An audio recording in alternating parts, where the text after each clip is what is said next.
Welcome to our channel sky study point. दोस्तों, आज मैं आप सबके सामने अप्लाइड मैथ थर्ड की बात करने चल रहा हूँ, जिसके राइटर अजय कुमार जी हैं। और यह बुक बहुत इम्पोर्टेंट है। ये पॉलिटेक्निक छात्रों के लिए बहुत इम्पोर्टेंट है। ये सिविल छात्रों को छोड़कर और सभी ब्रांचेज में बहुत इम्पोर्टेंट है। और मैं इसके सिलेबस के बारे में बात करने चल रहा हूँ। और सबसे बेस्ट बुक जो है सार्थक की होती है। मैं पिछले सेमेस्टर में सार्थक से पढ़ा था और सार्थक से बहुत सबसे बेस्ट बुक होती है पॉलिटेक्निक के लिए। और इसके सिलेबस ये देखिए, ये लिखा है अप्लाइड मैथमेटिक्स थर्ड, लेखक अजय कुमार, MSc गणित, व्याख्याता। और जो है इसको सुधार इसमें कुछ त्रुटियां होती हैं ना। पहले तो चाहे जिस चीज़ का निर्माण हो या तो उसमें त्रुटियां होती हैं, उसका सुधार करने के लिए कुछ ना लोग करते हैं, संशोधन करते हैं। तो वैसे संशोधन में श्रीमती अनुला, व्याख्याता गणित, राजकीय पॉलिटेक्निक बरेली, और जो है डॉक्टर सुभाष विश्वकर्मा, डॉक्टर श्री राम भवन, डॉक्टर RS पुंडरी, श्री हिमांशु श्रीवास्तव, श्री ब्रिजेश कुमार, इन लोगों का सहयोग था इस बुक को संशोधन करने में। और यहाँ देखिए, हम आप सबसे मेन मुद्दा जो है रहता है सिलेबस।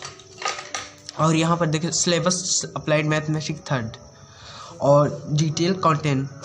तो इसमें जो है matrix, algebra of matrix inverse, सबसे मार्क्स देखिए यहाँ पर। इसके मार्क्स जो है 12 मार्क्स हैं। इसके देखिए कितने मार्क्स हैं, 12। और फिर उसके बाद सेकेंड चैप्टर जो है इस अप्लाइड मैथमेटिक्स थर्ड में 5 चैप्टर हैं, टोटल 5 चैप्टर, जिसमें से जो है मैट्रिक्स सबसे ज़्यादा इम्पोर्टेंट है। मैट्रिक्स है, और जो है डिफरेंशियल इक्वेशन है, और इंटीग्रल है, और जो है डिफरेंस कैलकुलेशन है। और जो अब मैं आप सबको बताता हूँ, अगर आप मैट्रिक्स, फिर उसके बाद डिफरेंस कैलकुलेशन, फिर उसके बाद डिफरेंशियल इक्वेशन है, फिर उसके बाद इंटीग्रल कैलकुलेशन है, फिर उसके बाद प्रोबेबिलिटी एंड स्टैटिक्स है। और सबसे मेन इंपॉर्टेंट होता है मैट्रिक्स, फिर उसके बाद इंटीग्रल, फिर उसके बाद होता है डिफरेंशियल, क्योंकि ये इन सब के ज़्यादा मार्क्स होते हैं। और अगर आप जिनको पास होने वाले रहता है, अगर वो मैट्रिक्स पढ़ लेते हैं और डिफरेंस इक्वेशन पढ़ लेते हैं, तो मैं 95% कहता हूँ कि वो पास हो जाएंगे। और देखिए, अब भी से सोचिए, मैं अब देखिए, चाहे हिंदी मीडियम से चाहे इंग्लिश मीडियम से हो, और सभी बहुत अच्छे, सबसे अच्छी बुक होती है सार्थक की, चाहे इंग्लिश मीडियम की हो चाहे जी। तो मैं विषय सूची के बाद खंड एक में जो है पहला आव्यूह है, फिर प्रारंभिक पंक्ति, स्तंभ, रूपांतरण, फिर हाइगेन मान तथा कैले हैमिल्टन प्रमेय। अगर ये सबसे ज़्यादा इम्पोर्टेंट होती है, ये 3 चैप्टर जो है सबसे ज़्यादा इम्पोर्टेंट होते हैं। फिर उसके बाद है अवकल गणित 2 तथा 3, इसको और इसको हम पढ़ लेते हैं तो आपको जो है 20 नंबर तक आ जाते हैं। 20 यहाँ से लेके यहाँ तक अगर पढ़ लेते हैं तब तो 20 नंबर तक आ जाते हैं। और जो है अवकल समीकरण का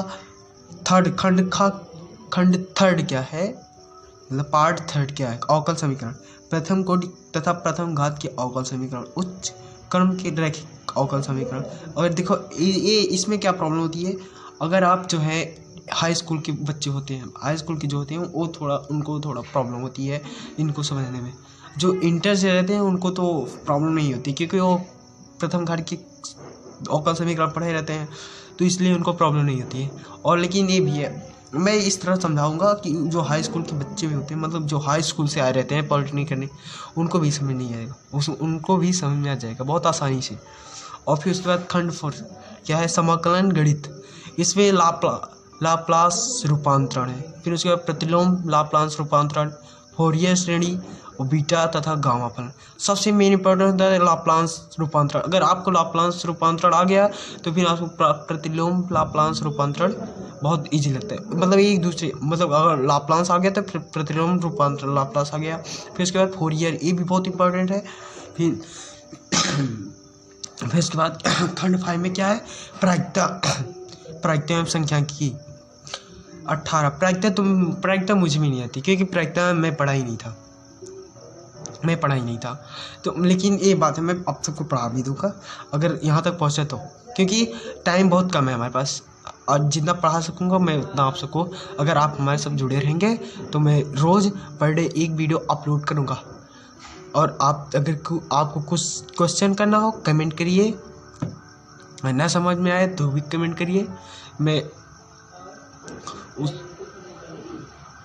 फिर से उसका रिप्लाई करूँगा। फिर से वीडियोस को मतलब अच्छे से समझाऊँगा। द्विपद प्यासान तथा प्रसामान्य बंटन, ये अभी तो मैं भी नहीं पढ़ा हूँ, मैं द्विपद पढ़ा हूँ। देखिए नया चैप्टर है तो इन सबको मैं अगर आप अच्छे से पढ़ाऊँगा, अगर आप लोग हमारे साथ जुड़े रहेंगे तो।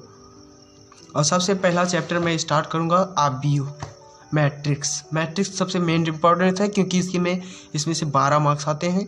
फिर इसके बाद जो है डिफरेंस इक्वेशन पढ़ाऊँगा जिनके इसमें से 12 मार्क्स आते हैं।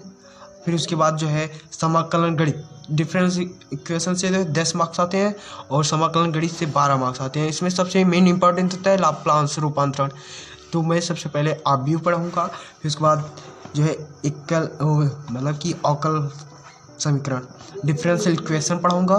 फिर उसके बाद अगर आप पढ़ना चाहेंगे मतलब फिर उसके बाद अवकल गणित पढ़ाऊँगा। अवकल गणित देखिए, अवकल गणित बहुत आसान होती है क्योंकि जैसे अवकलन होता है वैसे ही अवकल गणित, तो उसमें जैकोबियन ये नया आ जाता है और ग्रेडियंट एंड डाइवर्जेंसन और तथा कार्ले ये नया आ जाता है और द्विगुण तथा त्रिगुण समाकलन ये भी वैसे ही थे जैसे पढ़े थे। तो फिर आप मेरे नेक्स्ट वीडियो में फिर मिलते हैं आप व्यू के साथ। Thank you for watching this videos and support me.